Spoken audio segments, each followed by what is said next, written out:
பிள்ளைங்களுக்காக சொத்து சேர்த்து வச்ச பெத்தவங்க அதே பிள்ளைங்களுக்காக முதுமையில காத்திருக்க வேண்டிய நிலைமை வந்தா எப்படி இருக்கும்?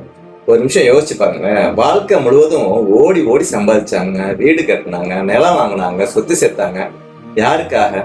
நம்ம பிள்ளைங்க நல்லா இருக்கணும் அப்படிங்கிற ஒரே காரணத்துக்காக.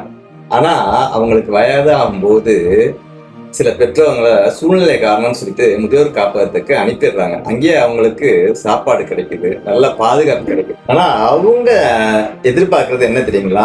ஒவ்வொரு நாள் கதவு திறக்கும் போதும் அம்மா வந்துட்டேன் அல்லது அப்பா எப்படி இருக்கீங்க அப்படிங்கிற கேட்கிற அந்த ஒரு குரலை தான் அவங்களுடைய எதிர்பார்ப்பு.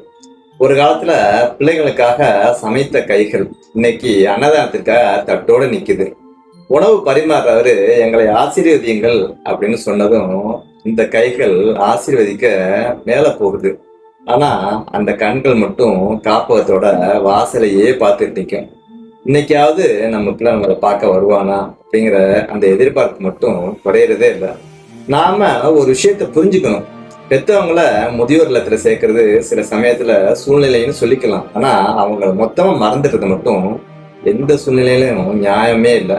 பெத்தவங்க நம்மளுக்கு சேர்த்து வச்ச சொத்து மட்டும் இல்லை, அவங்க வாழ்க்கையே நமக்காக கொடுத்துருக்காங்க. அதனால சொத்தை சேர்க்கறதுக்கு முன்னாடி கொஞ்சம் அன்பையும் சேர்த்து வைப்போம். இன்று அவங்கள்ட்ட நமக்கு கொடுக்க நேரம் இருக்குது. நம்மளோட நேரத்தை கொஞ்சம் அவங்களுக்காக ஒதுக்கி வைப்போம். ஒரு ஃபோன் கால் பண்ணுவோம், ஒரு நேரில் போய் பார்ப்போம், எப்படி இருக்கீங்க அப்படின்னு ஒரு வார்த்தை பேசுவோம். சில நேரங்கள்ல உலகத்திலேயே அவங்க எதிர்பார்க்கிற மிகப்பெரிய பரிசு இதுதான். இந்த வீடியோவை உங்களை பெற்றோர்களை நினைவுபடுத்துற மாதிரி ஒருத்தங்களுக்கு ஷேர் பண்ணுங்க. உங்க அப்பா அம்மா அவங்களோட இருந்தா இன்னைக்கு அவங்களுக்கு ஒரு ஃபோன் பண்ணி நான் இருக்கேன்ப்பா, நான் இருக்கேம்மா அப்படின்னு மட்டும் சொல்லி பாருங்க. அந்த ஒரு வார்த்தை அவங்களுக்கு இன்னைக்கு நாள் முழுவதும் சந்தோஷத்தை கொடுக்கும்.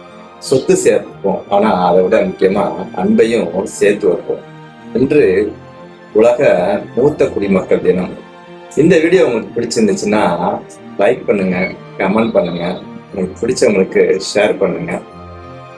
மூங்கில் கண்ணாடி, புதிய பார்வை, புதிய கோணம். நான் உங்கள் பா. சரவணன்.